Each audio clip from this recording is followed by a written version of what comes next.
Daar sê, ons is in die middel van die jaar en die tema van vanoggend se woord is the reset button. Ons nuwe jaar voornemings van Januarie mag al so ver weg voel en so vaag wees. Daar het soveel dinge verander en dit wat ons op gehoop het, is moontlik nog ver weg. Die middel van die jaar is 'n goeie tyd om die reset knoppie te druk, om weer te fokus. Ons is altyd so bly as ietsie vir die rekenaar verkeerd gaan of so, kan ons net afsit en aansit en die dinge kom weer reg, soos 'n reset knoppie te druk. Gewoonlik dink ons dat ons meer dissipline nodig gehad het of 'n beter plan nodig gehad het. Maar 'n ware reset gaan nie oor harder te probeer om meer doelstellings uit te dink nie. Dit gaan eintlik om ons lewens in lyn te bring met dit wat regtig saak maak. Die mees betekenisvolle reset gaan oor ons geesteslewe, ons geloof. Praktiese verandering is belangrik, maar niks bring konstante verandering soos om ons lewens met God se wil en sy woord op te lei nie. Ware verandering begin nie in skedules nie, dit begin in ons harte. Verandering begin in die geestesdimensie. Voordat ons met hierdie jaar aangaan, begin ons deur ons harte te ondersoek. Ons bring ons hele lewens voor Abba Vader. Romeine 12 vers 1 in die Message vertaling sê dit so mooi. Hy sê, "So here is what I want you to do. God helping you, take your everyday, your ordinary life, your sleeping, your eating, going to work, walking around life, and place it before God as an offering. Embracing what God does for you is the best thing you can do for Him." Met ander woorde, ons lewens behoort 'n heilige en aan God welgevallige offer te wees, omdat dit ons redelike godsdiens is. 'n Lewe van oorgawe is nie net 'n eenmalige oorgawe nie, dit is 'n elke oggend oorgawe. Ons begin elke oggend deur ons dag aan die Here toe te wy, ons werk, ons gesprekke, ons besluite, waar ons van plan is om heen te gaan, lê ons alles voor sy voete neer. Wanneer ons doelbewus ons lewens elke dag in sy hande plaas, begin ons om in sy rigting te loop, in plaas van net ons eie. Wanneer ons elke dag die nuwe dag aan hom beskikbaar stel, aan hom toewy, begin ons dag om op te lyn met sy wil. Many try to reset or reorganize their goals to become more productive. Those efforts can help, but Scripture points us to a deeper transformation, a renewed mind. Romans 12 verse 2 says, "Fix your attention on God, you'll be changed from the inside out." My brother and sister, a mid-year reset is an opportunity to quiet the noise and to refocus our attention. Instead of constantly reacting to demands that is placed before us, let us make time to seek God first. Slow down long enough to pray, to reflect, and to listen. As our thoughts begin to align with God's truth, our decisions will become clearer. We start to recognize what truly matters and identify what has simply taken up space and time in our lives. Wanneer dit voel of ons lewens van die spoor af is dit nie noodwendig mislukking nie. Deur onrealistiese verwagting in die begin van die jaar, die dinge wat totaal buite ons beheer was, kan ons maklik van ons doelstellings afgedwaal het. Romeine 12:3 in die Message sê die volgende: The only accurate way to understand ourselves is by what God is and by what He does for us. Our goals at the beginning of the year may have been without considering what God has planned for us. We are not defined by our productivity, our progress, or how we compare to others. We are uniquely created by God with intention and with purpose, each one of us. Mid-year is a powerful time to ask honest questions. Are we pursuing what God has called us to do? Or are we pursuing what we feel it is expected from us? Are our goals rooted in purpose? Or is it out of pressure? When our identity is secure in Jesus, our direction becomes clearer and more meaningful. The middle of the year is a great time to reset our habits with intention. Ons lewens is nie soveel gevorm deur groot besluite wat ons maak nie, maar deur klein keuses wat ons herhaaldelik maak. Daagliks doen ons klein dinge wat ons skuldig mag lyk, maar geleidelik neem dit ons aandag af van wat regtig saak maak. Die middel van die jaar is tyd om weer oorsig te hou en veranderinge aan te bring om op te lei met dit wat regtig 'n saak maak. Waar is die wil van God in elke een van ons lewens vir 2026? Dit is nie altyd die groot dinge wat ons aandag aftrek nie. Byvoorbeeld, wat is die eerste ding wat ons na uitreik in die oggend? Is dit die Bybel of is dit die foon?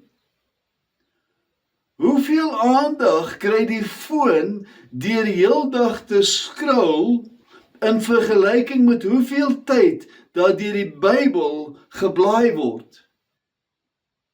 Hoeveel stilte tyd is daar in ons lewens, met ander woorde, sonder 'n foon, sonder agtergrondlawaai, sonder gejaagde oggende, net 'n tyd van stilte. Jy weet, dit het al so geword dat baie mense sit dadelik die TV of die radio aan, omdat hulle ongemaklik voel met stilte. Daar's ietsie weg. Ons het ietsie nodig om die stilte vol te maak. My boetie en sussie, dit mag een van die belangrikste besluite wees wat ons in die middel van die jaar kan maak. En dit is om stilte te skep en daardeur Vader 'n kans te gee om met ons te fellowship. Hierdie klein onskuldige gewoontes kan ons geestelike ingesteldheid verdof en ons bewuswording van God uitdruk. Romeine 12:9 sê, Love from the center of who you are. Don't fake it. Run for dear life from evil. Hold on for dear life to the good.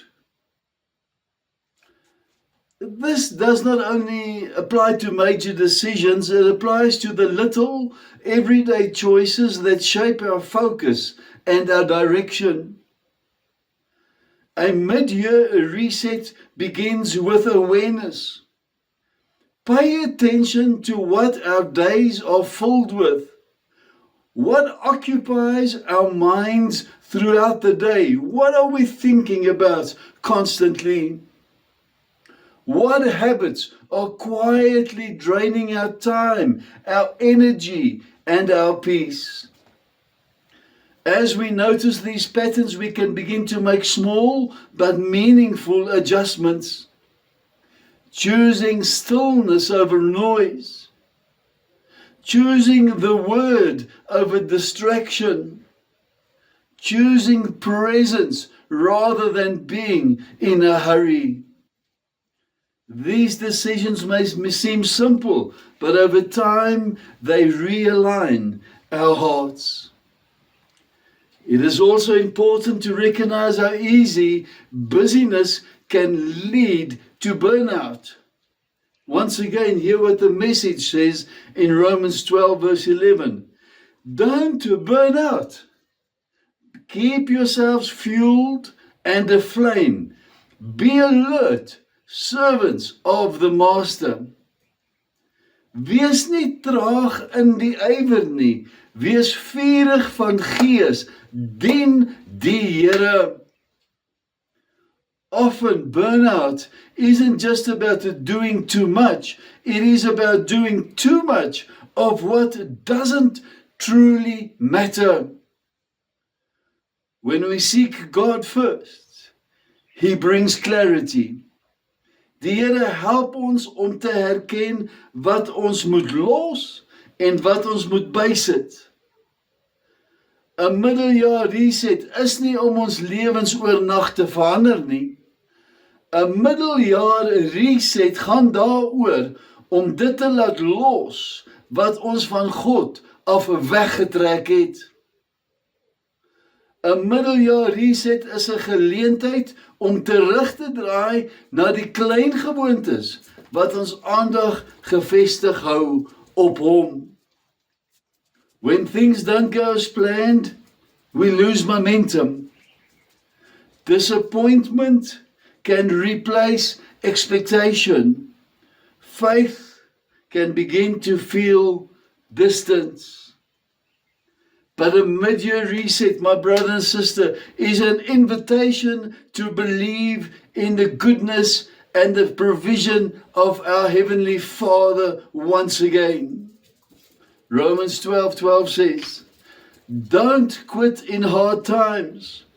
Pray all the harder. When we realign our hearts with God, when we refocus our mind on His Word, when we rebuild our habits around His truth, we don't just reset, we become renewed.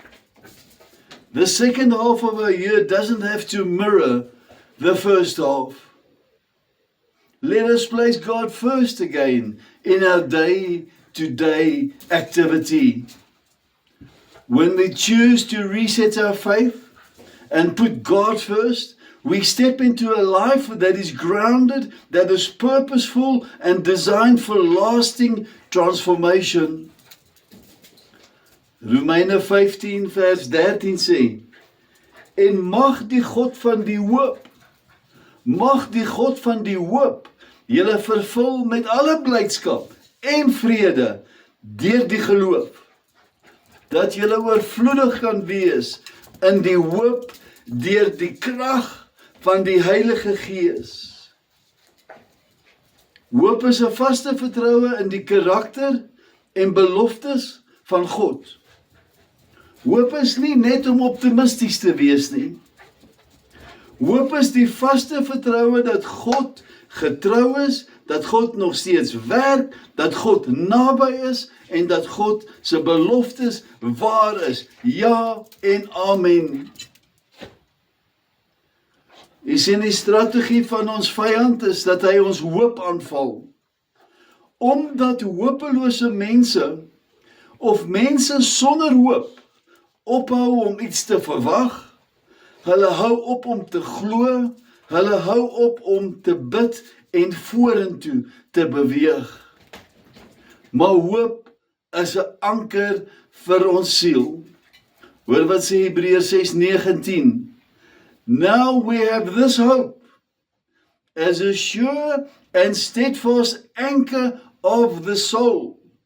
It cannot slip, it cannot break down, and whoever steps out upon it, a hope that reaches further and enters into the very certainty of the presence within the veil. Hope, my brothers and sisters, stabilizes us through storms. It is an anchor in storms. Without hope, our emotions will drift. Without hope, fear will increase. Without hope, discouragement settles and our faith weakens. In life, we find that circumstances change. People disappoint us. Plans fail. But God remains unchanging. With God's presence in our day, in our heart, it is connected to truth and not to emotions. Die woord van God is nie net informasie nie. Die woord is lewe, die woord is waarheid, die woord is krag en geestelike brandstof om ons deur te dra. Gevoelens verander, omstandighede verander, maar die woord bly dieselfde. Romeine 15 vers 4 sê, want alles wat tevore geskrywe is tot ons lering tevore geskrywe, sodat ons deur 'n leidsaamheid en bemoediging van die skrifte hoop kan hê. Elke belofte wys God se getrouheid, God se goedheid, God se voorsiening en sy krag.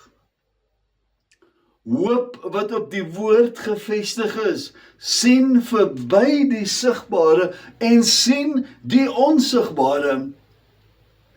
Die sigbare is tydelik, die onsigbare het ewigheidswaarde. Bevestiging vir ons in 2 Korintiërs 4:18, omdat ons nie let op die sigbare dinge nie, maar op die onsigbare, want die sigbare dinge is tydelik, maar die onsigbare is ewig. Dit beteken nie dat ons ignoreer dit wat sigbaar is nie, maar ons laat nie toe dat die tydelike wat ons nou sien, ons finale gevolgtrekking word nie. Ons vyand sal sê, kyk na die vertragings, kyk na die probleem, maar hoop sê, God is aan die werk. God has got this. Romans 8:24. For in this hope we were saved, but hope which is seen is not hope.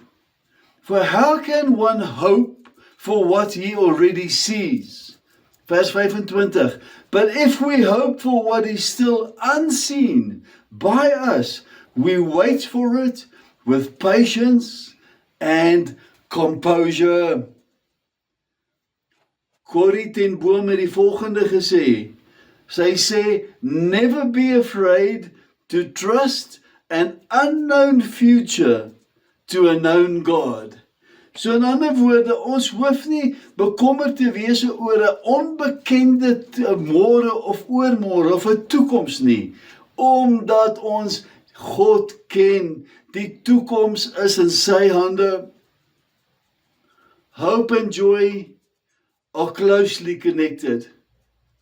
When hope is lost, joy disappears. When hope rises, joy rises. Joy is more than happiness. Joy is rooted in the confidence in the character of God. Let me repeat that. Joy is rooted in confidence in the character of God. Hoor wat sê Hebreërs 12 vers 2, dit gaan oor Jesus wat gekruisig gaan word. Hy sê die volgende, He, dit is Jesus, for the joy of obtaining the prize that was set before him, endured the cross. For the joy that was set before him, endured the cross. So in ander woorde, die vreugde wat Jesus kon sien, het vir hom bemagtig, het vir hom die vermoë gegee om die kruisiging te oorleef. Despising and ignoring the shame, and is now seated at the right hand of the throne of God. This joy, my brother and sister, that Jesus had before the cross was rooted in the confidence that Jesus had in God. Jesus het God tot in sy dood vertrou, dat hy weer sou lewe, dat hy ons sou versoen met God. This is the joy that was set before Jesus. Without confidence in God, we too may be filled with joy. With confidence in God, we too may be filled with joy and not be anxious over the future or anything. God has got this. Romans 12:12 says, rejoice, be joyful and exult in hope. Be steadfast and patient in suffering and tribulation. Be constant in prayer. Ons Vader bly getrou in seisoene van oorvloed, in seisoene van wag, in seisoene van pyn. Hoop verander nie as gevolg van omstandighede nie. Hoop is nie in omstandighede nie. Dit is in die getrouheid, in die karakter van ons hemelse Vader. Klaagliedere 3:25 sê, goed is die Here vir die wat op hom hoop. Goed is die Here vir die wat op hom hoop, vir die siel wat hom soek. Hoop groei soos ons onsself herinner aan die teenwoordigheid van die Heilige Gees in ons lewens. Heilige Gees herinner ons dat aan God se beloftes, al is ons in moeilike omstandighede soms. Romeine 15:13 sê, en mag die God van die hoop julle vervul met alle blydskap en vrede deur die geloof, dat julle oorvloed kan wees in die hoop deur die krag van die Heilige Gees. Ai, my boetie en sussie, hoop is nie net positiewe denkwyse nie, dit is bo-natuurlike vertroue dat God sal doen wat hy beloof het. Hoop is 'n krag van die Heilige Gees in ons lewens. Heilige Gees herinner ons dat aan God se beloftes. Heilige Gees getuig dat ons aan God behoort. Heilige Gees gee ons vrede in moeilike omstandighede. Heilige Gees help ons self om te bid. Heilige Gees herinner ons aan God se getrouheid. Ek wil begin om af te sluit. The middle of the year is a good time to hit the reset button. Let us place our hope in God alone, in His promises. His promises are true and His faithfulness never fails. Let hope rise in us and anchor us and strengthen us, regardless of situations we may find ourselves in. Moenie toelaat dat vrees of teleurstelling ons beheer nie. God is nog steeds in beheer. Hy bly getrou en naby aan ons. Ons storie is nog nie verby nie en ons is vol hoop. Ons hoop wat soos Jesus geanker is in die getrouheid van ons hemelse Vader. Amen en amen. Kom ons bid saam. Here, dankie dat ek vir my boeties en sissies kan bid vanoggend. Al is sommige in moeilike omstandighede, het ons vanoggend en vanmiddag weer hoop, Here. Hoop omdat U lewe, omdat U opgestaan het, omdat U die dood oorwinning, is ons nie sonder hoop vanmiddag nie.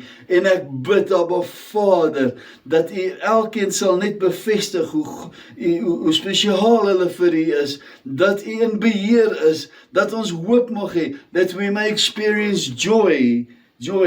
Ons dink aan hy skrif vir Here wat sê, seek first the kingdom of God and His righteousness, and everything will be added. En mag het so wees in elkeen van ons se lewens. In Jesus se naam bid ek dit. Amen en amen.